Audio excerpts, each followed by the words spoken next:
너무 반갑습니다. 이재호 목사님이 이 교회 인터뷰 간다고 그럴 때였어요. 그때 같이 기도했어요, 제가. 그리고 여러 가지 의논을 하는데 저도 기도하면서 여기 가셔서 하와이에 새로운 어떤 하나님이 주시는 부흥을 기대했으면 좋겠다고 제가 말씀을 드렸어요. 여러분, 제가 가시라고 그래서 여기 오신 거예요. 그러니까 여러분 저한테 고마워하셔야 돼요. 얼마나 좋은 목사님 오셨는지. 그리고 제가 아마 100년이 넘은 교회에 와서 설교해 보기는 처음인 것 같아요. 100년 넘은 교회에 내가 설교해 본 기억이 없습니다. 근데 이렇게 오랜 역사, 또 정말 관광객들이 지나가다가 그냥 지나칠 수 없는 이런 교회에 제가 와서 이렇게 말씀을 나누게 되어서 얼마나 감사한지 모르겠습니다. 와보고 싶었고요. 평소에 정말 늘 기도하면서 동역하는 우리 이재호 목사님 섬기시는 교회 오게 되어서 너무나 즐겁고 설레는 마음으로 이렇게 달려올 수 있었습니다. 오늘 말씀은 첫 이민자 이렇게 제목을 붙여봤습니다. 창세기 1장부터 쭉 읽어보면서 노아 이후 그리고 바벨탑 이후 이렇게 흩어졌다는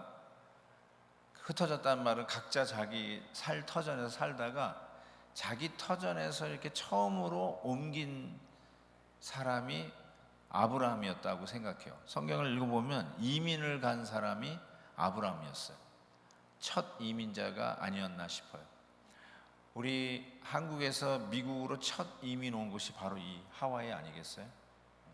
120년 하와이. 참 이곳에서 첫 이민이 시작되었구나라는 생각을 해보니까 이민자 입장에서 저도 40년 전에 필라델피아로 이민을 왔거든요.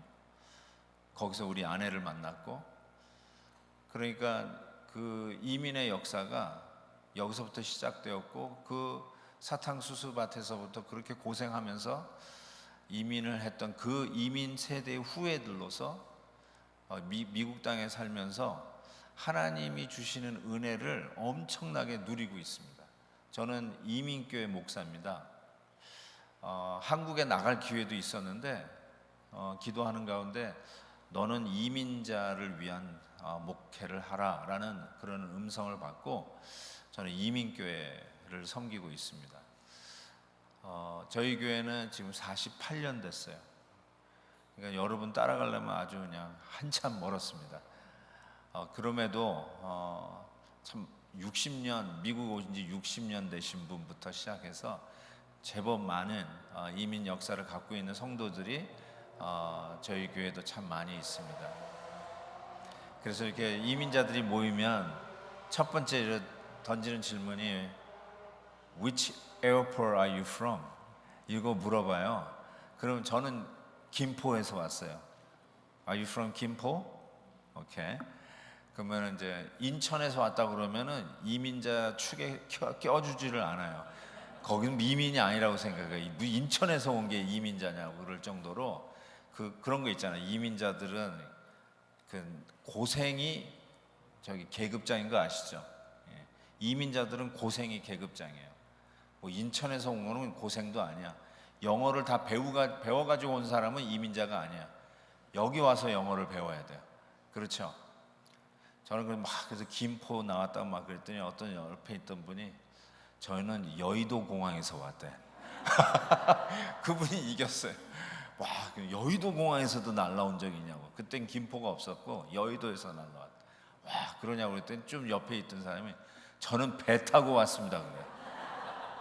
와, 배를 타고 왔어요. 하와이에 배 타고 왔잖아요. 그쵸? 뭐죠? 7번 선착순인가요? 글로 왔잖아요. 야, 102명. 마치 청교도들이 미국 왔을 때 102명이 왔듯이. 정말 이게 우연이라고 하기는 너무 하나님의 섭리가 있는 한국 교회의 이민사, 그것이 바로 우리 교민의 이민사가 아니었나 이런 생각을 해보게 됩니다. 지금 생각해봐도요, 저희 아버지가 저보다 훨씬 어렸을 때 이민을 오신 거거든요. 어떻게 오셨을까 상상이 안 가요.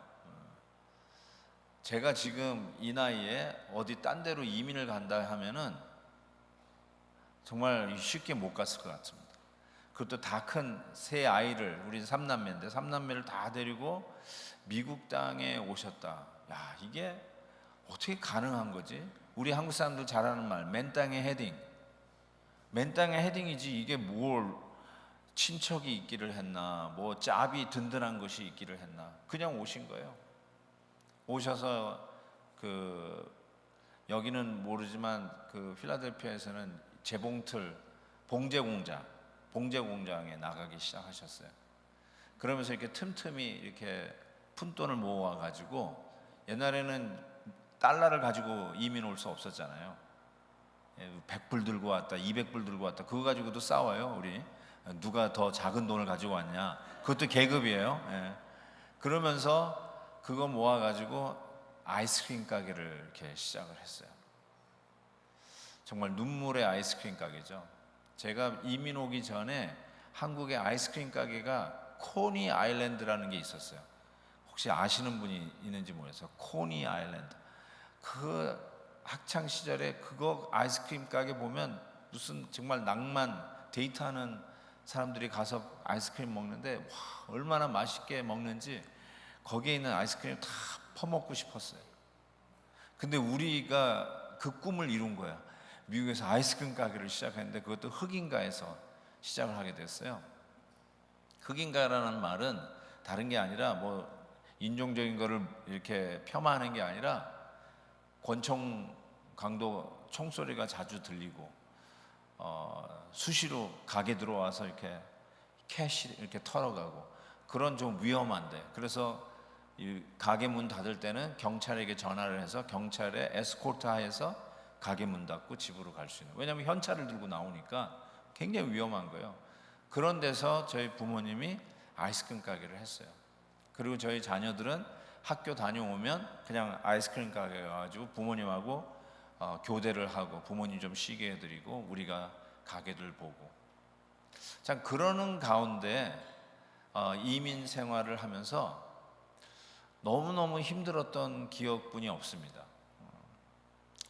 어떻게 이런 일을 할 수 있을까? 어떻게, 왜 여기 왔는가? 부모님 너희들 때문에 왔다는 거예요. 근데 뭐 우리 때문에 와? 우리가 지금 부모님 도와주고 있는데. 그리고 뭐 이렇게 티켓을 많이 끊는 거예요, 우리 부모님들은. 야, 이거 좀 네가 알아봐라, 이거 또 티켓 끊었다 그러면 또 전화를 해야 되는데, 우리도 영어가 안 돼. 영어를 배워가야 되는데 정말 힘들었어요. 정말 아이스크림 가게를 하면서 지금도 기억이 납니다. 저희 아버님은 음악을 하셨어요. 학교 음악 선생님이셨어요. 이민 오시기 전에. 그러니까 평생 찬양대 지휘를 하셨어요. 저희 어머님 피아노 하셨고. 그래서 이민교회에서도 당연히 지휘하시고 찬양 반주하시고, 그러면서 이제 아이스크림 가게를 이제 파이널리 인수를 해가지고 하는데, 이 뭐 선생님이고 음악만 하시던 분이니까 무슨 비즈니스를 알겠어요. 그런데 필라델피아 찬바람 부는 11월 말에 그걸 인수를 했어. 겨울에 무슨 아이스크림 가게를 인수해요. 그런데 우리 아버님 잘 알면 우리는 제2의 유태인이다, 부지런하자, 맨날 뭐라고 우리는 제2의 유태인이다 늘 그러셨는데, 그러면서 아이스크림 가게를 오픈을 했어요. 그런데 진짜로요, 아이스크림 가게는 냉장고뿐이 없잖아요. 냉장고 쫙 하고 아이스크림 종류가요 한 100가지 정도 있었어요. 나중에는 그걸 66가지로 줄었는데 한 100가지 정도 되는 아이스크림을 이렇게 딥해서 파는 거예요. 그걸 하는데 아침 6시에 문을 열었어요. 그래서 제가 아버지한테 얘기를 했어요. 정중하게, 아버지, 저는 아이스크림 너무너무 좋아하는데 아침 6시에 일어나서는 아이스크림 안 먹습니다. 누가 아침에 일어나자마자 나 아이스크림 먹을래? 그런 사람 없을 것 같습니다. 그러면 뭐라고 그러냐? 제2의 유태인이야. 그러면서 이제 또 아이스크림 가게 무조건 6시에 여는 거예요. 그래서 밤 9시까지 열었어요. 그런데 매상이 20불. 매상이 20불. 이윤이 20불이 아니라 매상이 20불. 얼마나 추워요. 그러면서 12월을 그렇게 지나갔어요. 그리고 1월 1일, 지금도 기억납니다. 1월 1일이 됐어요. 1월 1일 날 교회에서 신년 예배가 있었어요. 그래서 가서 오전 예배 드리고 그 다음에 우리 아버님 다시 돌아와가지고는 1월 1일, 그때 주일은 아니었기 때문에 열자 그러시더라고요. 1월 1일 날 여는 가게가 없었어요. 그때만 해도. 근데 딱 열었더니 여러분 그 아침 6시에 열어놨더니 동네 사람들이 와가지고 찾는 게 아이스크림 대신에 다른 걸 찾더라고요. 뭘 찾을까요? 그렇죠. 커피를 찾는 거예요. 야, 얘네들이 자꾸 커피를 찾네. 그래서 저희 아버님이 커피를 팔기 시작했어요. 실은 그 한 달 안에 그걸 배우신 거예요. 아이스크림 안 쳐 커피를 사니까. 그리고 아침에 일어나가지고는 동네 가게니까 식빵을 찾아요. 빵을. 그래서 식빵, 밀크, 커피를 아이스크림과 함께 팔기 시작했어요. 한 달쯤 지나가지고. 그리고 나서 이제 1월 1일이 됐는데 다 문 닫았는데 예배 드리고 와가지고 가게 문을 여니까 그 동네 분들이 다 나와가지고 뭘 샀겠어요? 뭐 커피 없냐?부터 커피, 빵, 우유 그걸 다 파는 거예요. 그래가지고 매상이 100불이 넘은 거예요. 그것도 반나절 열었는데 아침에는 예배 드리고 왔는데 반나절인데 100불이 넘은 거예요. 그래서 너무너무 좋은 거야. 우리 아버님이 감동을 한 거야. 생각해보세요. 11월부터 열어가지고 매일 20불에서 그러니까 냉장고 전기세도 안 나오는 거예요. 그런데 그러다가 100불이 넘으니까 다들 그냥 매상 100불 초과 달성 기념 가정 예배 드리자. 그래가지고 가정 예배를 그날 밤 9시에 모여서 드리는데 우리 3남매하고 우리 부모님하고 5 식구가 엉엉 울었어요. 너무너무 울었어요. 너무너무 감사해서 울었어요. 그게 이민자의 삶이고 여러분 저하고 많이 공감하지 않을까 싶어요. 한국에서 떠나왔을 때는 친구들이 참 많이 부러워했을 것 같은데 그 고생 하다 보니까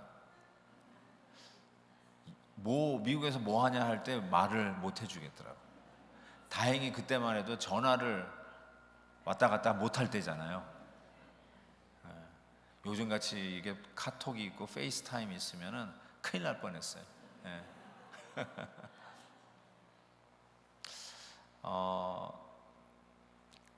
권총강도들 2번 만났어요. 권총강도 2번 만났는데 저희 아버님이 이제 우리 애들이 이제 이렇게 테이크오버 해가지고 이렇게 캐시 보고 좀 손님 보면은 잠깐 집으로 쉬러 들어가시면서 경고를 해요. 혹시 권총강도 들어오면 무조건 다 줘라. 무조건 다 줘. 죽으면 안 되니까. 괜히 젊은 혈기에 싸우다가 죽을까봐. 제 친구도 총 맞아 죽었거든요. 그런 게 비일비재예요. 제가 다니던 필라델피아 다니던 교회도 권총강도로 죽은 사람이 참 많아요. 우리 전도사님 제가 만나는데 너무 잘하실 거예요. 권총강도 만난 사람도 너무 많이 만났어요. 우리 아내 그 장인 장모님도 그런 조그마한 미니마켓, 그로서리 스토어를 하셨어요. 거기도 권총강도를 만났어요. 그래서요, 우리 아내도 이렇게 처음 만났는데 권총강도 만났다고 그러고 나도 권총강도 만났다니까 그게 공통 분모가 돼가지고 딱 붙어가지고 연애를 하기 시작했어요. 권총강도 만난 건 딱 그거 하나 좋은 거 있었어요. 우리가 결혼하게 된 이유 중에 하나가 되었습니다. 어쨌든 제가 좀 장황하게 정말 장구한 이민교회의 역사를 갖고 있는 이 교회에 와서 저의 이민의 그 초창기의 아픔을 추억을 여러분과 함께 나눴습니다. 아마 여러분과 비슷한 공감대가 있지 않을까 싶어서 같이 나눴습니다. 그런데 실은 아브라함이 이민자예요. 아브라함이 믿음의 조상입니다. 이 믿음의 어떻게 보면 첫 출발이에요. 구속사라고 우리 성경을 얘기하는데, 그러니까 redemptive history라고 그래요. 성경을 그냥 history라고 안 해요. It's not a history about Israel. It is a history about how God is going to redeem us. 그래서 이걸 redemptive history라고 그래요.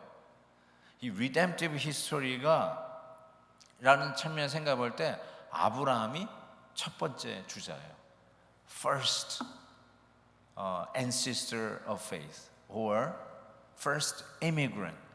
그러니까 이 이민자를 통해서 믿음을 출발시켰다는 거예요. 가만히 생각해 보면요, 우리가 지금 여기 존재하는 이유도 이민의 역사라기보다는 신앙의 역사가 아닌가 싶어요. 우리 한국의 역사가 왜 자꾸 미국의 102명의 청교도의 첫 이민과 함께 자꾸 이렇게 견주냐면, 이 미국의 역사가 이민의 역사고, 그리고 우리 한국의 역사가 바로 이 교회 신앙의 역사이기 때문에 그렇습니다. 저는 그걸 분명히 믿습니다. 이민교회 목사로서 왜 이민교회를 내가 끝까지 목회를 해야 되겠다고 생각했냐면, 하나님이 우리 이민자를 통해서 이 땅에 하시고자 하는 일이 있다는 걸 저는 분명히 믿어요. 그리고 이민교회는 반드시 존재해야 돼요. 신앙이 이민자를 통해서 시작했어요. 신앙이 이민교회를 통해서 오늘 우리에게까지 전수되어졌다는 거. 우리 한인들이 이렇게 서바이브 했다고 그럴까요? 아니면 이렇게 플러리시, 번성했다고 하는 이유를 가만히 생각하면 교회를 빼고 이거를 설명할 길이 있을까? 저는 없다고 생각합니다. 비즈니스 잘하는 사람이 이렇게 번성시킨 게 아니라요, 하나님께서 우리에게 이 은혜를 주셨다고 저는 확실히 믿습니다. 믿음을 지키는 당신의 백성들을 통해서 이민의 역사가 쓰여졌고, 우리의 신앙을 우리 하나님께서 지켜주셨고, 오늘 우리가 그 열매로 여기에 있다라고 저는 분명히 믿습니다. 그래서 이민을 우습게 하시면 안 돼요. 제가 한국 가서 가끔 설교를 하면 이렇게 얘기합니다. 이민 가세요 그래요. 이민 가세요 그래요. 왜요? 신앙은 이민 갈 때 시작하니까. 하나님은 이민자를 통해서 그 신앙을 시작했다는 이 사실을 절대로 부인할 수가 없어요. 아브라함이 어떻게 떠났는가? 갈 바를 알지 못하고 떠났다고 그랬어요. 첫 이민자예요. 그것도 어디서 떠났냐면 그의 고향이 갈대아 우르예요. 지금의 이락이에요. 이락. 미국에서 그 옛날 부시 대통령이 악의 축이라고 이야기했던, 이란이었나? 아니요, 이락 맞죠. 이락이 악의 축의 하나였어요.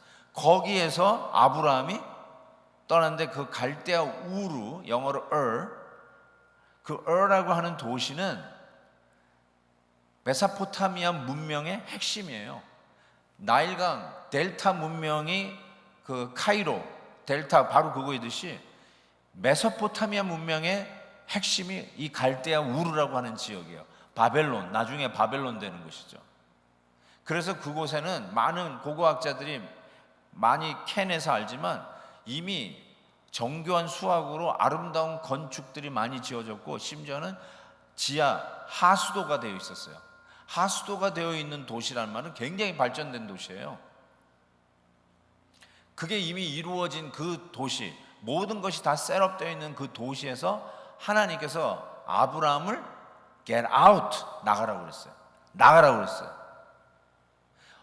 저 같은 사람이 부모님 따라서 이민 오는 것보다도 정말 너무나도 황당한 이민이었죠. 적어도 우리는 비행기 타고 미국으로 오는 줄 알았죠. 그런데 아브라함은 어디를 가는지도 모르고 고향을 떠났어요.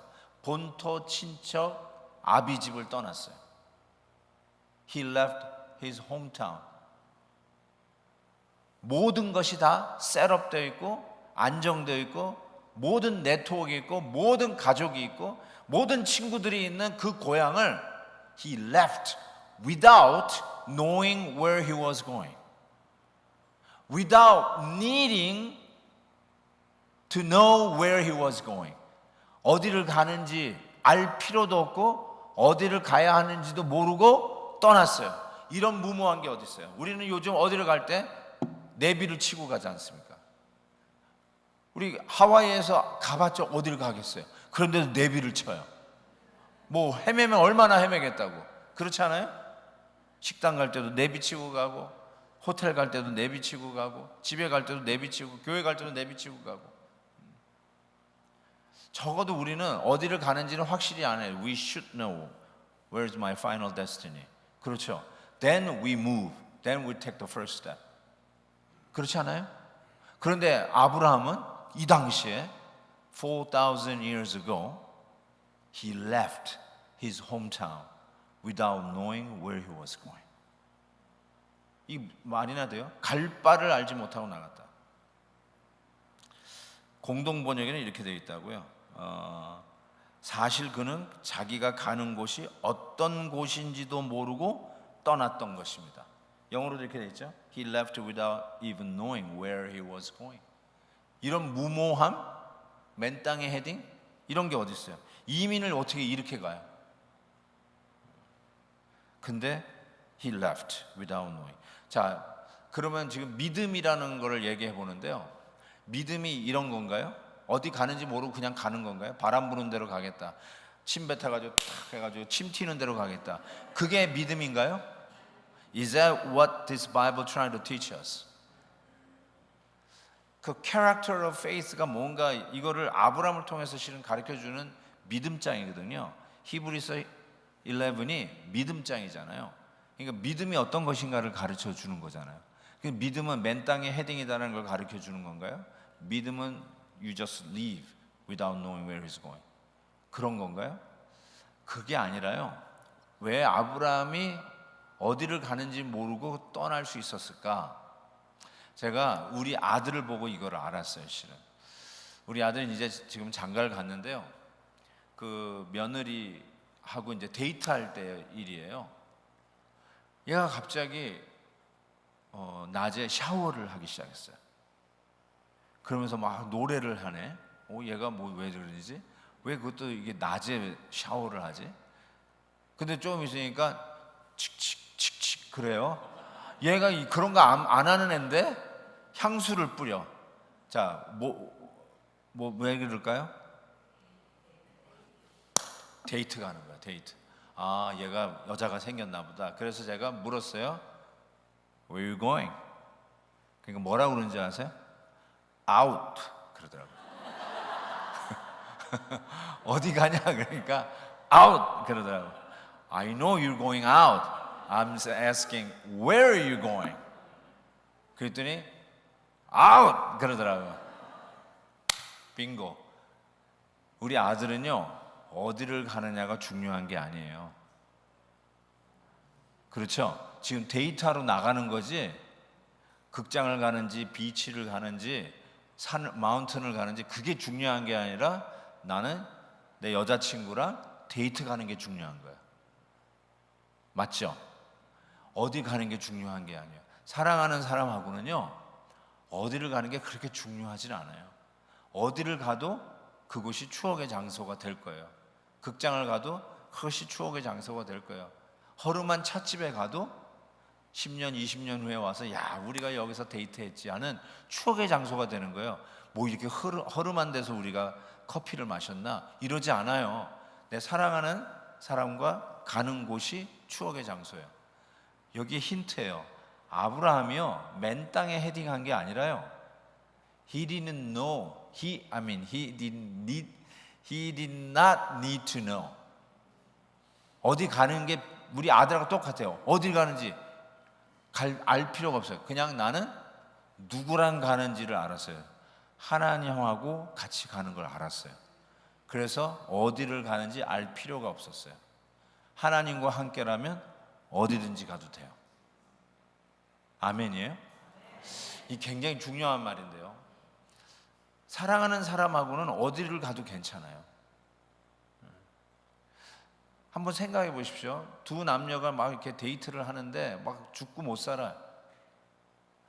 그런데 갑자기 한 남자가 나 이제 미국으로 저 공부하러 가야 돼. Will you come with me? 그랬더니 I don't like 미국. 안 갈래. 그러면서 브레이크업 하재. 그럼 그게 사랑하는 거예요? 잘 모르나요?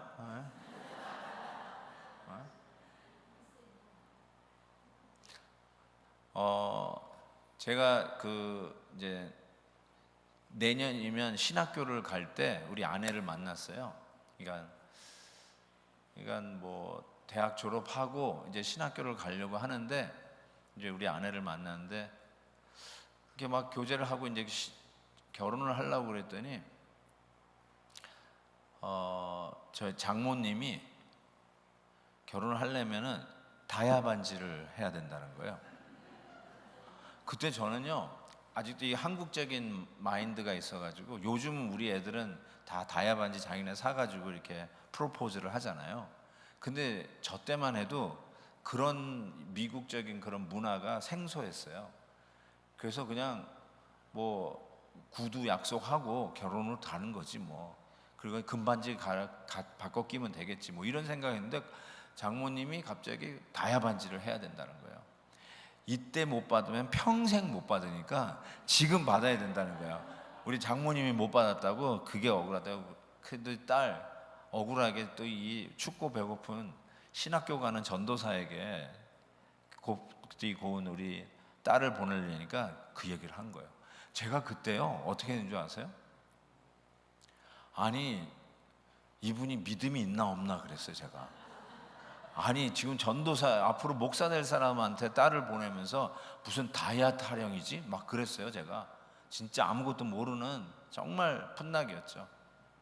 그러면서 야 다이아 반지를 원하는 사람하고는 난 결혼 안 해. 제가 그랬다니까요. 근데 막 그러면서 이것도 이제 물 건너갔나 보다 막 그러면서 신학교에 가서 이제 선배들하고 막 얘기를 하고 있는데 왜 그러냐고 그래서 이런 고민을 얘기했죠. 그랬더니 그 우리 아내 이름이 정연 씨인데 야 그 정연 씨가 더 귀하냐 다이아 반지가 더 귀하냐 그러더라고요. 정연 씨가 더 귀하지. 그러면은 다이아 반지 해줄 수 있는 거 아니냐는 거예요. 거기서 생각이 딱 전환이 되더라고. 괜찮겠구나. 그래서 그냥 다이아 반지 사주고 결혼한 거죠. 근데 제가 무슨 얘기 하려고 그러냐면 다이아 반지 때문에 결혼을 못 한다면 그게 사랑이냐고요. 빚내서라도 다이아 반지 해주고 결혼해야죠. 사랑한다면. Am I right? 그렇죠? 맞죠? 자동차 안 사준다고 결혼 안 한다. 우리 부모님이 아파트 열쇠 안 준다고 나 당신하고 헤어져야 되겠어. 이러면 그게 사랑한 게 아니잖아요. 당신과 함께라면 내가 어디든지 가겠습니다. 당신과 함께라면 내가 무슨 쓰러져가는 집에서도 제가 행복할 수 있겠습니다. 그러잖아요. 행복한 사람이라면 침대가 칼날 같아도 넓대요. 태평양만큼 넓대요. 근데 사랑하지 않으면 킹 사이즈 베드도 너무 좁대. 제가 그 말을 정말 인정합니다. 자 보세요. 아브라함이 갈 바를 알지 못하고 나갔다고 하는 이 믿음은 정말 맨 땅에 헤딩하고 너무 무모하고 정말 계획성도 없고 어떻게 어디를 가는지도 모르고 떠난다는 거야. 이건 말도 안 돼. 이 얘기를 하려고 하는 게 아니라 하나님과 함께라면 누구와 함께 가는 건지 알면 어디를 가는 것이 doesn't really matter. 그 얘기하는 거예요. 그렇죠? 그게 아브라함을 통해서 이 첫 이민자를 통해서 우리에게 가르쳐 주시는 거예요. 그러니까 세팅을 믿기보다는 하나님을 믿고 가는 거죠. 어디를 가느냐? 거기면 갈만해 하고 가는 게 아니라 누구랑 가느냐? 하나님하고 가니까 어디를 가도 하와이를 가든 본토를 가든 저 섬나라를 가든 저 북극을 가든 남극을 가든 하나님과 함께라면 그곳에 가자 그러면 I'm okay. 그거죠. 그게 믿음이라는 거예요. 그게 믿음의 조상 첫 이민자의 어떻게 그 고향 부요한 곳 자기의 고향을 떠나서 갈 수 있었을까? 하나님과 함께라면 갈 수 있었다는 것이죠. 또 한 가지는요, 참 재미나는 표현이 또 있는데 이 아브라함이 장막에 거했다라고 이렇게 써 있어요. 장막은 영어로 하면 텐트입니다. 텐트에 거했어요. 뭐라고 되어 있냐면요, 9절에 보니까 믿음으로 그가 이방의 땅에 있는 것 같이 약속의 땅에 거류하여 동일한 약속을 유업으로 함께 받은 아들 이삭 및 손자 야곱과 더불어 장막에 거하였다. 이렇게 되어 있어요. 그렇죠? Yeah, he lived in tents as did Isaac and Jacob who were heirs with him of the same promise. 자, 그러니까 3대가 어디서 살았다고요? 텐트에 살았어요. 제가 여러분이 해주신 숙소 앞에 공원이 있더라고요. 그래서 거기 아침에 산보를 갔는데 거기에 텐트가 있더라고요. 텐트가 여러 개 있더라고요.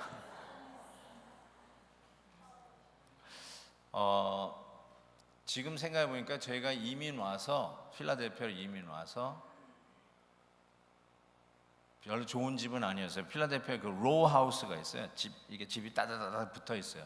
그게 이제 필라델피아나 볼티모어에는 그 집들 로우 하우스가 굉장히, 그거 보면 필라델피아 아니면 볼티모어예요. 그 로우 하우스가 이렇게 딱딱딱딱 붙어 있는 하우스인데 그거를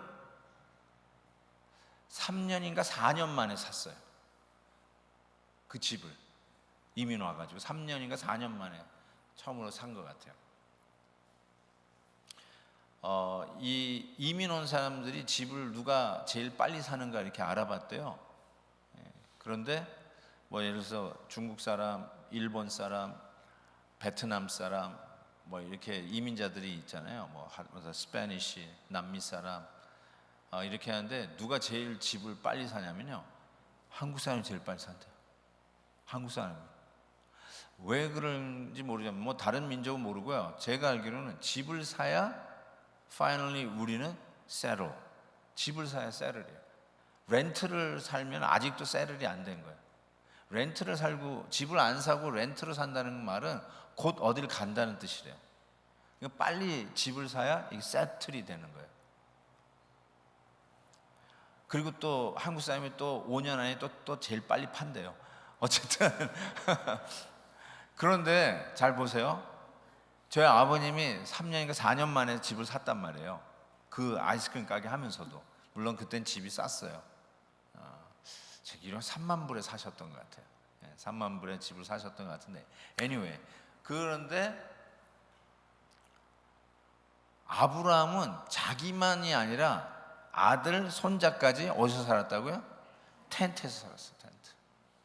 물론 이 텐트가 제가 그 공원에서 본 그런 텐트는 아니고요.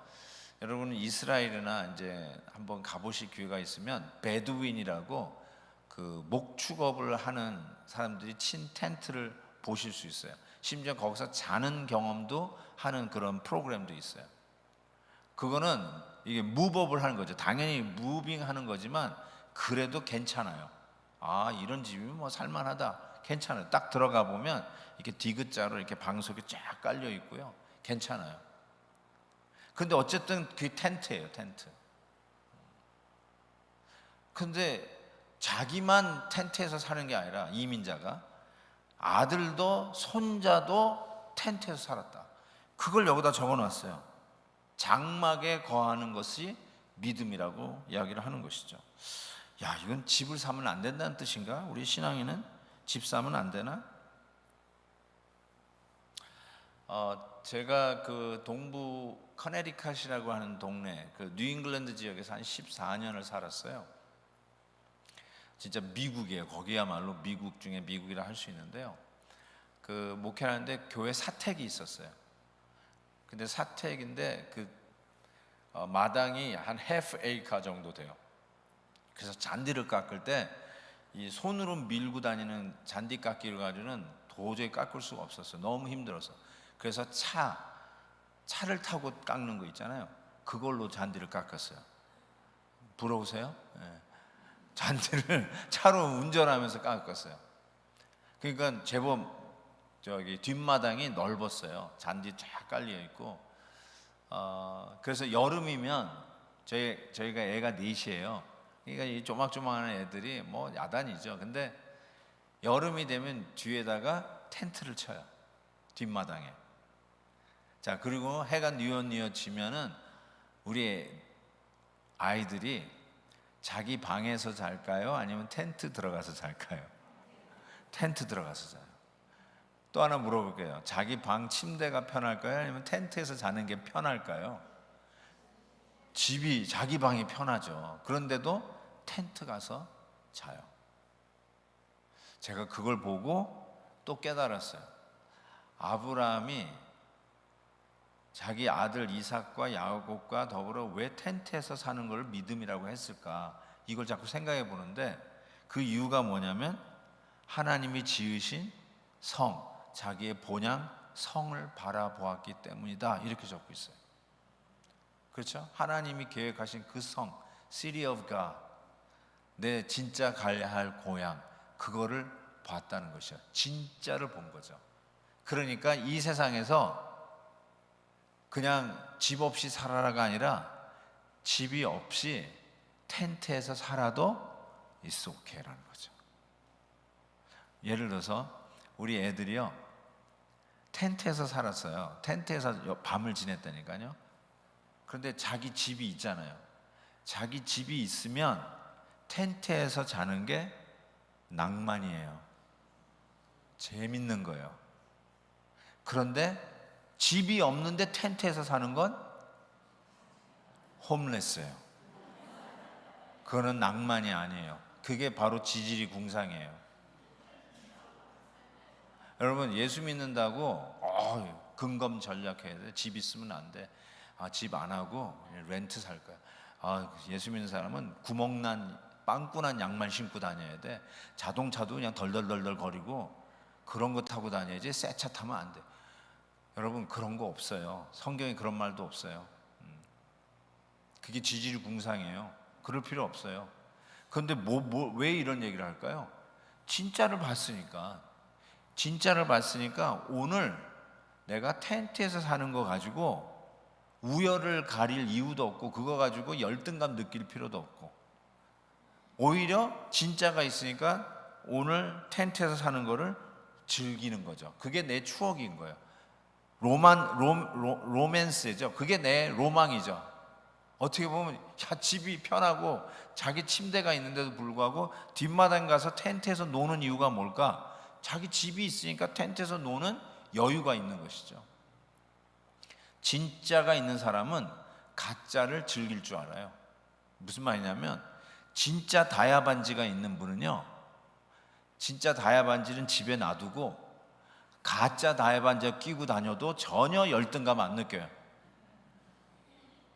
그런데 다이아가 없으니까 다이아 반지 끼고 싶어가지고 돈은 없으니까 짝퉁을 끼고 다니다가 누군가가 어머 반지 이쁘네 그러면 그거 어디서 났어? 어디서 샀어? 그러면 이렇게 해요. 몰라도 돼? 그래요. 몰라도 돼? 그래요. 근데 진짜가 있는 사람인데 진짜 뭐 이렇게 막 끼고 다닐 만한 이렇게 파티도 아니고 그냥 끼고 다닌다고 가짜를 끼고 다닐 때 누가 야 그 반지 이쁘다 어디서 났어? 그러면 뭐라 그러는 줄 아세요?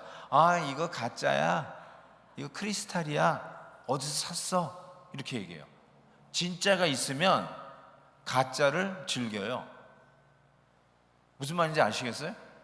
진짜 집이 있으면 텐트에서 자는 거를 즐겨요. 낭만이에요. 근데 진짜가 없으면 그게 지질궁상이죠. 홈리스예요. 텐트에서 사는 게 홈리스예요. 진짜를 보면 이런 거구나. 진짜를 가지고 있으면 이런 거구나. 그러니까 저 하늘에는 눈물이 없네. 그러면서 우리 아이들이 저 천국에 대한 꿈을 꾸면서 찬양을 하잖아요. 그곳이 내 본향이라고 하잖아요. 우리 시리즌십은 이 땅에 있는 게 아니라 천국의 시리즌십을 우리는 갖고 있다고 그러잖아요. 아멘이죠? 진짜 우리 성도님들도 그 스테러스 때문에 기도하는 분 참 많거든요. 그 얄궂은 그린 카드, 영주권 때문에 얼마나 기도를 많이 하는지 몰라요. 대표 기도하시는 분도 이 스테러스 문제 있는 분을 위해서 얼마나 기도를 많이 하는지 몰라요. 저는 뭐 이미 아예 그냥 알라스카에서 받았나? 제가 올 때는 어디서 어쨌든 이 그린 카드를 받아가지고 이민을 왔으니까 그런 성도님들의 고민을 잘 몰랐는데 이 목회를 하다 보니까 정말 이 그린 카드가 뭔지 그것 때문에 울고 정말 대단해요. 그렇지만 실은 우리가 이 땅에서는 맞아요. 미국 시민권을 가졌냐, 한국 시민권을 가졌냐, 영주권이 있느냐 없느냐, 심지어 다시 역이민 해가지고 뭐 이중 국적을 갖느냐 마느냐, 이런 거 가지고 얼마나 복잡해요. 그런데 우리는 천국 시민권을 가진 자라고 분명히 얘기하잖아요. 그러면 천국 시민권을 가졌다면 진짜가 있다는 거 아니에요. 진짜가 있으면 어디서 사는 게 그렇게 문제가 되지 않죠. 그렇게 심각한 게 아니에요.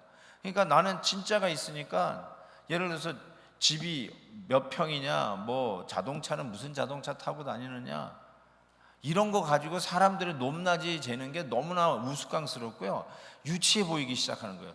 진짜가 있는데 짝퉁 가지고 서로 비교하는 거예요. 짝퉁 가지고 누구께 더 낫느니 이러고 있는 게 너무 우스운 거죠.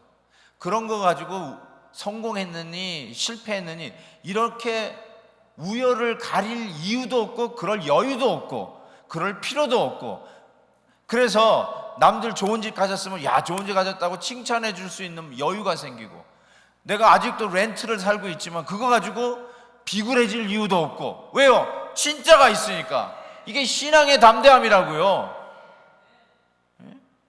뭐가 꿀려요? 진짜가 있는데.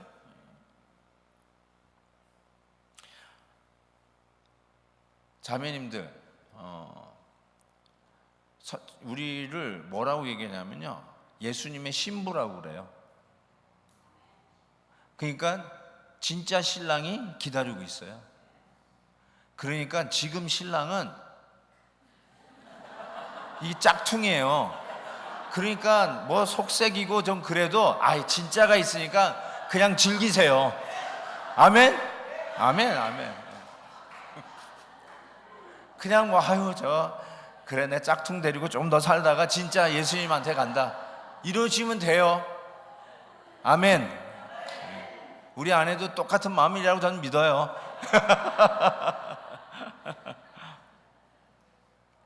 아멘이에요, 아멘. 진짜 이걸 가지고 있으면요, 이 땅에 있는 걸 가지고 좀 이렇게 뭐라 할까요, 목에 힘주고 이러는 게 조금 우스워져요. 그냥 귀여워요. 이렇게 그런 걸 막 자랑하는 분들 있잖아요. 그러면 좀 뭐 그거 가지고 시기 질투심이 생기는 게 아니라 그냥 귀여워. 저런 거 가지고 그렇게 하나, 그 재미로 사나, 그러고 싶어요. 근데 우린 진짜가 있잖아요, 다. 우리 본향이 있는데, 진짜 신랑이 기다리고 있는데, 뭐 니네 신랑이 낫니 우리 신랑이 낫니, 다 짝퉁이에요. 진짜 신랑이 기다리고 있음을 믿습니다. 남편들에게도 위로해드리고 싶은 말이 싶은데요, 그런데 별로 할 말이 없네요. 자, 우리 남편들은 자우장 천국만 바라다보고 우리 신앙생활 하십시다. 하나 더 말씀을 드릴게요. 이 아브라함이 보니까 이 하나님께서 이 땅을 약속해 주셨음에도 불구하고 뭘 했냐면 11절에 보니까 믿음으로 사라 자신도 나이가 많아 단산하였으나 잉태할 수 있는 힘을 얻었으니 이는 약속하신 일을 미쁘신 줄 알미라. 그리고 12절 이렇게 썼어요. 죽은 자와 같은 한 사람으로 말미암아. 여기 죽은 자라는 말을 영어로 as good as dead 이렇게 써놨어요. as good as dead. You are dead. 죽었다는 뜻이에요. as good as dead. 자, 그럼에도 불구하고 죽은 자와 같지만 이 죽은 자와 방불한 이 사람을 말미암아 하늘의 허다한 별과 해변의 무수한 모래와 같이 많은 후손을 생육하게 하셨다는 거예요. 야, 이것도 지금 기가 막힌 얘기 아닙니까? 어떻게 죽은 자와 방불한 자를 잉태하는 힘을 얻게 되었을까?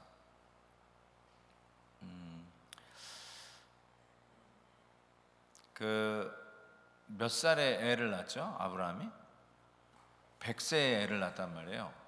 근데 그 10년 전에 약속을 받았잖아요. 90세에. 그런데 10년 동안 애가 없었던 거 아니에요, 쉽게 얘기해서. 그 약속을 받은 이후부터도. 그런데 그때 약속을 받았을 때 이미 뭐라고 사라가 얘기했냐면, 우리 남편도 애를 못 낳고 자기도 경수가 끊어졌다고 그랬어요. 애를 생리학적으로 낳을 수 없는 나이가 이미 된 거예요. 날 수가 없었다는 거죠. 그러니까 as good as dead, 죽었다는 뜻이죠. 그럼에도 불구하고 하나님께서 약속하셨어요. 있을 것이다. 내년 이맘쯤에 아이를 낳을 것이다 라고 했을 때 아브라함이 사라를 데리고 방에 가자 그랬다는 거예요. 이게 기적이에요. 방에 가자라는 거예요. 갑자기 이렇게 푹 부는 게 아니라 있을 거라고 믿고 방에 가자, 이게 됐다는 거예요. 정말 대단한 믿음 아니겠어요? 그런데 그렇게 할 수 있었던 이유가 약속하신 일을 미쁘신 줄 알았다라고 11절에 적고 있어요. 이 미쁘시다는 말은 우리가 이렇게 평상시에는 잘 안 쓰는데, 믿을 만한 분이다, 크레딧이 있는 분이다, 그분이 말하면 그것이다, 된다, 그분이 된다면 된다, 이런 뜻을 할 때 하나님은 그런 미쁘신 분이라는 거예요. 아브라함이 하나님이 미쁘신 분이라는 걸 어떻게 알았을까? 이 미쁘시다는 말이 아까 얘기했던 크레딧이라는 뜻이거든요. 믿을만하다. 하나님이 아브라함한테 신용을 쌓았어요. 크레딧을 쌓았다는 거예요. 여러 가지 면에서 크레딧을 쌓았을 거예요. 아브라함은 믿지 않았는데 하나님은 그럼에도 불구하고 아브라함을 계속 후대하시죠. 그래서 이런 분이시구나, 이런 분이시구나 배워가는데, 그 아내를 누이라고 속이잖아요. 한 번도 아니고 두 번씩이나. 그럼에도 불구하고 하나님이 선대하세요. 오히려 재산을 더 불려주세요. 그러면서 이 하나님은 보통 하나님이 아니시구나, 이거를 점점 배워가는 거예요. 여러분, 우리 신앙생활의 연륜이라는 것이 전 그런 거라고 생각해요. 하나님을 배워가는 게 많아요. 여러분의 삶 속에 하나님이 어떻게 여러분을 대했는지에 대한 기록이 있어요. 그게 여러분의 신앙의 전력이에요. 하나님이 나를 그때 이렇게 대하셨지, 그때 목숨 걸고 기도했는데 하나님이 이렇게 응답하셨지, 내가 이민 왔을 때 땅을 치고 사기를 당하고 이제 고국으로 돌아가나 말아나 이렇게 이민 생활 망했다고 생각할 때 하나님이 나를 어떻게 대하셨지, 그때 이렇게 인도하셨지, 피할 길을 이렇게 내어주, 이런 간증들 있잖아요. 아브라함이 그걸 배우기 시작하는 거예요. 하나님이 이런 분이시구나 하는 걸 배우기 시작하는데, 결정적으로 배웠던 순간은, 그 믿을 만한 분이라는 거는 창세기 15장에서 배웠을 거라 저는 생각해요. 창세기 15장에 보면 하나님께서 너는 저 하늘의 별과 같고 해변의 모래와 같은 이런 자녀를 두는 열국의 아비가 될 것이다, 아브라함이 될 것이다 라는 약속을 하셨어요. 그런데 자기하고 사라 사이에 애가 12아이가 있었으면 그 말이 이해가 되는데 하나도 없었잖아요. 아니, 우리 둘 사이에 애가 없는데 무슨 하늘의 별이고, 그냥 못 믿겠다 그러니까 하나님께서 그것도 못 믿냐 그러지 않고, 그러면 너를 믿게 해줄게 하고 한 사건이 창세기 15장에 나오는데, 하나님께서 이렇게 아브라함에게 얘기했어요. 3년 된 암소, 3년 된 암염소, 3년 된 숫양, 그리고 산비둘기, 집비둘기 해서 5마리의 짐승을 가지고 오라고 그래요. 이걸 딱 보는 순간에 아브라함은 하나님이 뭘 하자는 것이 딱 알았어요. 근데 우리는 잘 몰라. 그거에 대한 설명이 없어요. 이 뭐 하자는 거죠? 3년 된 암소, 3년 된 암염소, 3년 된 숫양, 산비둘기, 집비둘기. 뭐 하자는 거죠? 이게 이 당시에요, 지금으로서 4,000년 전에 많은 학자들이, 예레미야도 요 단이 딱 나와요. 뭘 하냐면, 두 파티가, 두 나라가 계약을 맺을 때 이렇게 맺었어요. 짐승을 가지고 와서 반으로 쪼개요. 반으로 쪼갠 후에 두 사람이 그 사이를 지나가요. 그 말은 내가 이 계약을 반드시 지킬 것이고, 만약에 어길 시에는 이렇게 비참하게 쪼개진 이 짐승 꼴 나겠다 하고 사인을 하면서 그 사이를 지나가는 거예요. 그런데 아브라함이 못 믿겠다고 그러니까, 오케이, 그러면 우리 계약하자. 딱 그 소리야. 하나님이 나랑 계약하자네.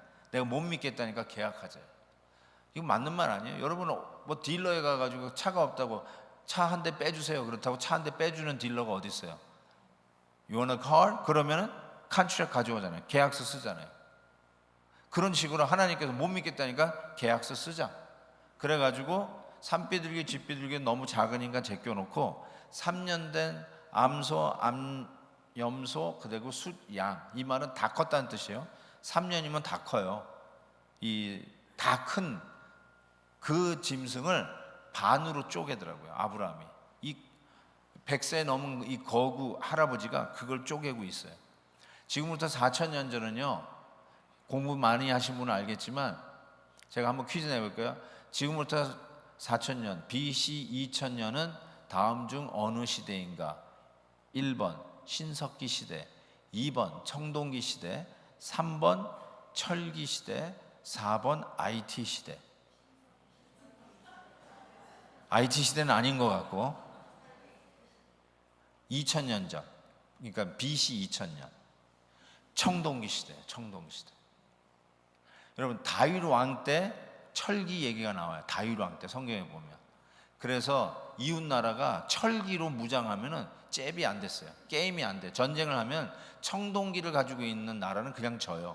그 정도로 무기가 바뀌고 이 철기를 쓴다는 게 대단한 날. 근데 아브라함은 청동기 시대예요. 그 말은 툴이 별로 안 좋았다는 거예요. 근데 툴이 안 좋은데 다 큰 짐승 3마리를 반으로 쪼개는 거예요. 쉽지 않았을 거예요. 제가 낚시를 좋아하는 한 성도가요, 그 멕시코 앞에까지 배 타고 가가지고 이 블루피쉬 이따만한 걸 잡아가지고 왔는데요, 그걸 목사님 준다고 그냥 가지고 왔네. 그래가지고 그 블루피쉬를 제가 싱크대에서 클린하느라고 죽는 줄 알았습니다. 그래서 아예 광고를 해서 앞으로 생선을 담임 목사에게 가져오려면 다 클린하고 잘라가지고 오라고 제가 광고를 했어요. 너무너무 힘들더라고요. 여러분 제가 왜 이 말을 하냐면요, 피쉬 생선을 쌍둥이 칼로 잘라도 너무너무 힘든데 다 큰 짐승을 청동기 툴로 반으로 쪼개는 거는 이거 엄청나게 힘들었을 거예요. 아브라함이 아니나 다를까 보니까 3마리를 다 쪼개놓고는요 너무 힘들어가지고 졸았어요. 힘들어가지고 그 창세기 15장에 나와요. 그걸 쪼개놓고 딱 벌려놓고요, 히타이 족속들, 헷 족속 같은 경우는 대창으로 꽂아요 그거를. 그래서 서로 마주보게 해요. 그리고 나서 하면 어떻게 한다고? 그 다음에 이쪽 왕과 저쪽 왕이 이렇게 사이를 지나가는데 대개 강대국과 약소국이 계약을 맺으면서 강대국이 너희들의 국경을 우리가 저 오랑캐로부터 지켜줄 테니까 너희들은 곡물, 너 노예들, 여자들 다 보내. 그러면 이 속국은 약소국가는 할 수 없이, 안 그러면 그냥 정복해버리면 끝나니까 그걸 다 계약을 한다고 하고, 약소국의 임금이 비굴하게 그 쪼개진 짐승 피 비린내 나는 저 위에서는 솔개가 빙빙 돌고 있는 그 현장을 무릎 꿇고 굴욕적인 계약을 맺어요. 그리고 강대국 왕은 실은 안 지나갑니다. 원래는 2파리가 다 지나가야 돼요.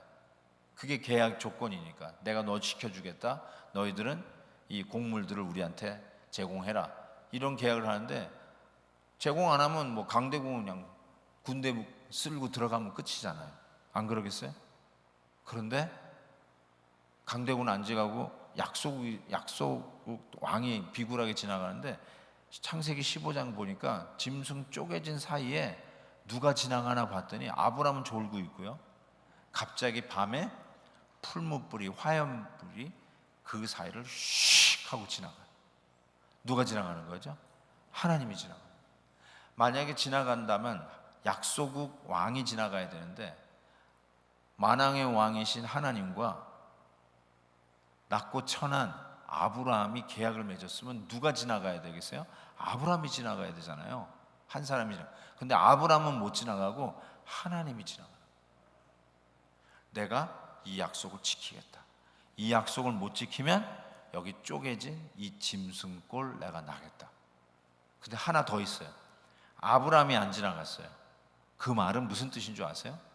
아브라함이 어겨도 내가 이 꼴 날게, 그 뜻이에요. 코사인을 해버린 거예요. 코사인이 뭐죠? 한국말로? 네. 보증을 해버렸어요. 보증을 해버려가지고 이 사람이 못 지키는데 보증한 사람이 다 갚아버려야 돼요. 딱 그거예요. 하나님이 혼자 지나가셨어요. 저는 이걸 보면서 아브라함이 하나님은 미쁘신 분이라는 걸 알았어요.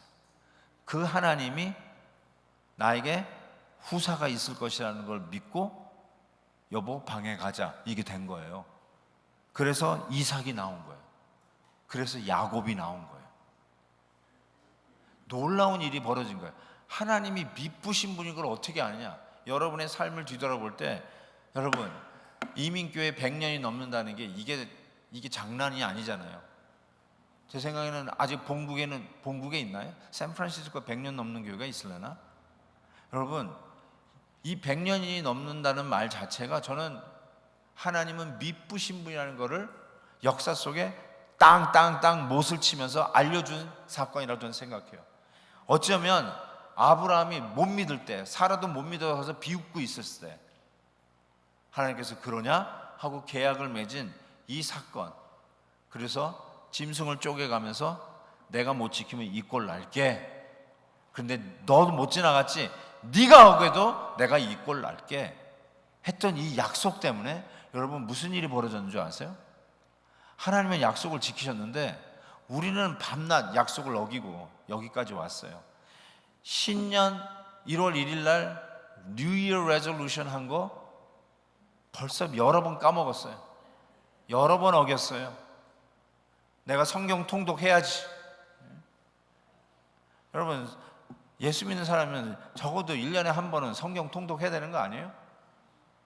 성경도 아니고 무슨 신앙생활 하려고 그러세요? 공부 안 하고 A 플러스 받으려고 하는 거하고 똑같은 거 아니에요? Shame on you. Shame on you. 성경 일독해야지. 혹시 그 약속 벌써 깨먹은 거 아니세요? 내가 일주일에 한 번이라도 새벽 기도 나와서 내가 기도하고 내가 큐티하면서 하루를 열어야지. 혹시 그런 계획을 가진 분이 있는데 그 까먹은 분 계세요? 여러분, 우리는 하나님 앞에 수많은 결심들을 하고 하나님한테 약속을 했지만 그 약속을 얼마나 많이 깨요? 우리가 standing 아까도 찬양했지만 standing on the promise of God이지, 우리는 우리의 약속에는 절대로 stand 할 수가 없어요. 우리는 작심삼일 아닙니까? 작심삼일이에요. 그래서 3일마다 결심하면 좋아요. 우리는 그렇게 어겼는데 우리 어겼을 때마다 그런 거구나 할지 모르지만 여러분이 어길 때마다 하나님께서 뭐라고 그랬어요? 아브라함과 한 약속 때문에 네가 어겨도 내가 이 꼴 날게, 이거예요. 여러분은 하나님 앞에 수도 없이 죄를 졌을 거예요. 그렇지만 그 죄값을 여러분에게 안 물으시고 내가 이 꼴 날게 한 게 뭐겠어요? 당신이 쪼개지셨잖아요. 그게 바로 당신의 아들 예수 그리스도를 십자가에서 가르시잖아요. 왜 갈랐을까요? 하나님이 잘못했어요? 아니요. 여러분의 죄를 하나님이 혼자 지나가셨잖아요. 보증하셨잖아요.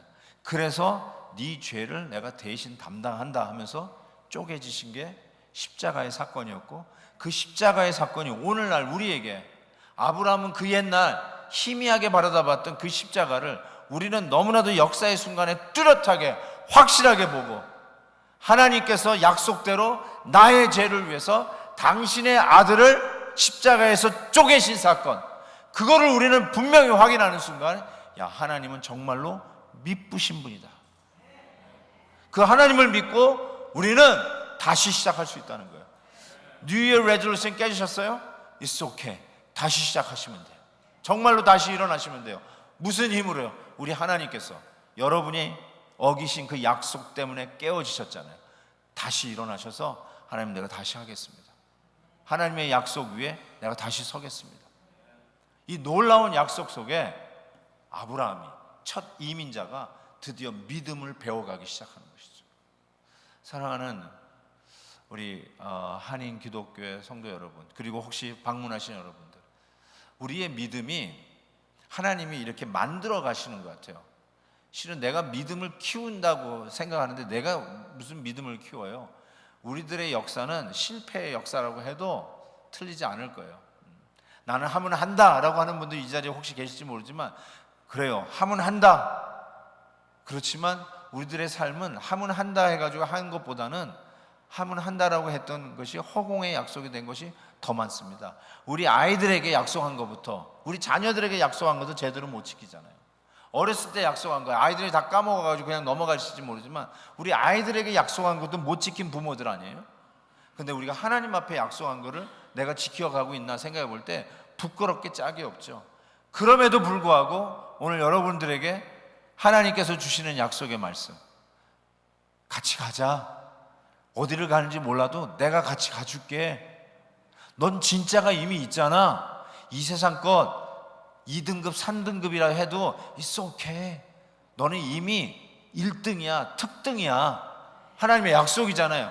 그러니까 2등 3등 가졌다고 비열하거나 혹은 열등감 느낄 필요 없고 You are not a second citizen, 뭐 second class, third class가 아니라는 거. You are already first class citizens in the kingdom of God. 이걸 분명히 알고 당당하게 살란 말이에요.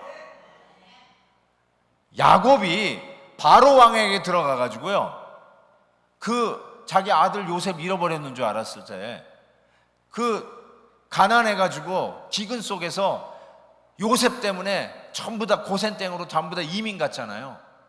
그래 가지고 그 바로 왕을 봤잖아요. 그 바로 왕 그 당시 최고의 권력자. 어떻게 보면 지금으로 하면 미국 대통령이죠. 그런데 저 알지도 못한 저 시골 어느 나라에서 이민을 왔는데 그 야곱이 바로에게 가서 보더니 뭐라고 했어요? 바로를 축복하고 나오니라. 이거 완전히 뒤집힌 거 아니에요? 깨평을 먹어도 바로에게 받아야 되는데 아브라함이 130년 험악한 세월을 살았다고 하면서 바로를 축복하고 나오니라. 바로가 축복하는 게 아니라 바로가 땅도 주고 먹을 거 줬는데 그것 때문에 비굴해지는 게 아니라 하나님의 백성으로서 바로를, 세계 최고의 강력한 권력자를 축복하고 나오는 이 신앙인의 이 자긍심, 담대함. 내가 뭐 아무것도 가지고 없다고 해서 쫄아들거나 열등감 가질 게 아니라 최고의 권력자를 축복하고 나올 수 있는 이 신앙인의 자부심 말이에요. 저는 이렇게 생각합니다. 제가 우리 교회 성도님들하고도 많이 나누는 건데요, 좀 우리 성도님들이 너무 야가진 것 같아요. 야가졌다는 말이 뭐냐면요, 야성을 잃어버린 것 같아요. 야성을 잃어버렸어요. 저도 중학교 때 은혜를 많이 받아가지고요, 그때 실은 목사하기로 헌신을 했어요. 그러니까 그때만 해도 여러분 우리가 기도원에 가서 기도하고 정말 그때 훈련시켜 주셨던 저의 스승들은 뭐 입시를 준비를 해야 되는 학생임에도 불구하고 수시로 산기도 데려가셨어요. 특히 임원이다 그러면 그냥 산기도 데려갔어요. 여러분 산기도 기억나세요? 여러분 기도원 기억나세요? 제가 어느 목사님 얘기 들어보니까 이제 한국은 기도원도 다 문을 닫는데요, 손님이 없대요. 옛날에는 기도원이 바글바글했대요. 제가 정말 어렸을 때는 기도원에 가면 바글바글했어요. 근데 요즘은 기도원에 가가지고 기도하는 성도들이 없대요. 제가 그런 의미에서 야성을 잃어버린 것 같아요. 야성을 잃어버렸어요. 너무 편해졌어요. 우리 성도님들도요, 불편한 걸 못 참아요. 내가 보니까 성도님들 불편한 걸 못 참아요. 에어컨이 없으면은 교회도 안 나와. 에어컨 고장났어요 그러면 안 나와. 파킹장 교회 옆에 댈 수 없으면요, 딴 교회 가. 옆에 1000대 댈 수 있는 그 주차장을 우리가 렌트를 하거든요, 주일마다. 근데 거기다 대고 버스 타고 5분만 오시면 되는데 그 귀찮고 불편하다고 안 해. 그런 경우가 너무 많아요. 그래서 매번 주일에 그 광고를 해야 돼요. 멀리 할수록 믿음이 좋은 거다. 아무리 얘기를 해도 그때는 난 믿음 없을래. 그리고 그냥 교회 안을 옆에 제일 가까운데 불편한 걸 못 참아요. 그러면서 기도할 때는 주여 순교할 각오를 주시옵소서. 순교는 고사하지 말고 파킹이나 저 멀리 갖다 해라, 그런 생각하는데 내가 보면은 그 야성을 잃어버리는 것 같아요. 조금만 불편하면요 얼마나 컴플레인을 많이 하는지 몰라요. 야성을 잃어버렸어요. 야성을 어떻게 번역할지 모르겠는데 이 raw한 거 있잖아요. rawness of faith. 첫사랑을 우리가 잃어버린다고 그러잖아요. 이 에베소 성도들이 첫사랑 뭐든지 하자 그러면 yes sir, 우리 모입시다 yes sir. 뭐 이렇게 많이 모여요? 더 모입시다 yes sir, 이런 거요. 토다지 말고 야성을 다시 회복해서 우리 합시다 그러면 아멘 하고 하는 거 말이죠. 우리 기도합시다 그러면 아멘 하고 기도하고, 우리 공부합시다 성경 공부합시다 그러면 아멘 더 합시다 이렇게 달라붙는 그 야성이 없어지고요 요령, 얌체가 자꾸 돼가는 것 같아요. 야성을 좀 회복했으면 좋겠어요. 100년이 넘으면 얌체가 되나요? 아니면 야성을 더욱더 불태우가 되나요? 처음 시작할 때는 야성이 있잖아요. 뭐든지 와라, 뭐 파도야 와라, 파도 타면 되는 거 아니에요? 왜 여기 서퍼들이 왜 하와이 왜 와요? 파도가 높이 안 올라오잖아요. 남가주는 파도가 그렇게 높은 게 없어요. 그러니까 서퍼들이 여기 오잖아요. 파도가 높잖아요. 그래가지고 막 하는데 그 사이로 팍 빠져나오는 거, 그거 여기뿐이 없잖아요. 그 남가주에는 그런 거 없어요. 그냥 찰랑찰랑 거리는 데서 얌전하게 서퍼하는, 그게 무슨 재미예요? 여기 와서 하잖아요. same thing. 우리가 신앙의 그런 야성을 회복해야 되잖아요. 여기서 시작했잖아요. 이민교회 시작이 여기잖아요. 하와이에서 시작했잖아요. Come to Hawaii. 그래서 여기서 Let's revive our faith. 여기서 우리의 믿음을 다시 부활하고 다시 부흥케 해야 되는 것이 소명이 아닌가요? 그것이 여러분의 역사적인 소명 아닌가요? 그래야 남가주에서도 미국 땅에서 본토에서 배우죠. 이게 우리의 오리지널 페이스가 이런 거였지. 첫 이민자가 바로 이런 야성의 믿음을 가지고 이 믿음의 선조, 믿음의 조상이 되었지. 맞아. 뭘 안전하고 돌다리고 두들겨 다니는 것이 믿음이 아니라 어디를 가는지 몰라도 그것이 얼마나 위험한지도 모르고, 그렇지만 하나님과 함께라면 나는 어디든 간다. 갈 바를 알지 못하지만 가는 거 아닙니까? 진짜가 있으니까 짝퉁 가지고도 행복하게 로맨틱한 추억을 만들면서 사는 거 아닙니까? 어려우면 어때요? 에어컨 없으면 어때요? 밤이 맞으려도 공부하면 어때요? 코피 좀 쏟으면서 주일 하면은 얼마나 더 추억이 많아요. 나 주일 하다가 코피 쏟아봤다. 이게 얼마나 행복한 얘기예요. 조금만 하면 왜 쟤는 왜 안 하지? 쟤는 왜? 하나님 나에게 주신 일이잖아요. 얼마나 감사하게 할 수 있어요. 그 야성 말이에요. 야성. 우린 죽었어요. We are as good as dead. Don't ask me to do anything. We are dead. I'm old. You know how many medicine I'm taking every day? 네? 류마티스에다가 뭐 당뇨약에다가 혈압약에다가 목사님 I'm 배불러 with this medicine already. 네? Don't ask me too much. 이럴 수 있잖아요. 야성을 잃어버렸어요. 아프면 어때요? 아니 뭐 화투도 발로 못 치면, 손으로 못 치면 발로 친다고 하던데, 우리가 몸이 아프면 우리가 주의 일 우리 안에서 할 수 있는 것, 못 나가면 기도로 협력하고 하나님 앞에 할 수 있는 일도 얼마나 많이 있는데. 사랑하는 성도 여러분, 야성을 회복합시다. 이 아브람 첫 이민자의 야성, 첫 이민자가 그때 여기 어떻게 왔는지. 제가요 월요일날 우리 교회 성도님들 한 40명 여기 와요. 제가 우리 첫 이민자들이 어떤 고생을 하면서 신앙생활을 했는지 여기 보고 가자 그랬어요. 그 야성을 회복하기 위해서. 진짜로 그냥 다들 하와이에 왔다 가셨어요. 보니까 다 놀러 왔다 갔어. 그런데 제가 이 이야기를 했거든요. 이민자들 좀 보고 가자. 그들의 아픔을 보자. 제가 작년에 우리 목회자들이 먼저 왔었어요. 그래서 그걸 좀 보고 갔는데 너무 도전이 된 거예요.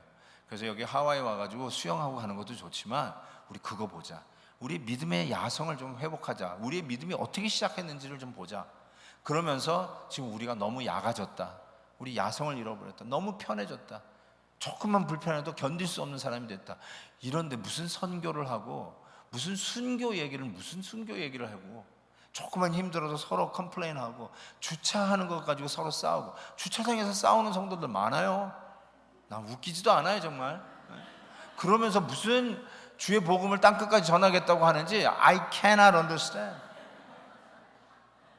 그래서 다시 믿음, 첫 이민자 하나님께서 주신 그 믿음, 이민자를 통해서 쉐이프업 했던 그 믿음으로 다시 돌아가자.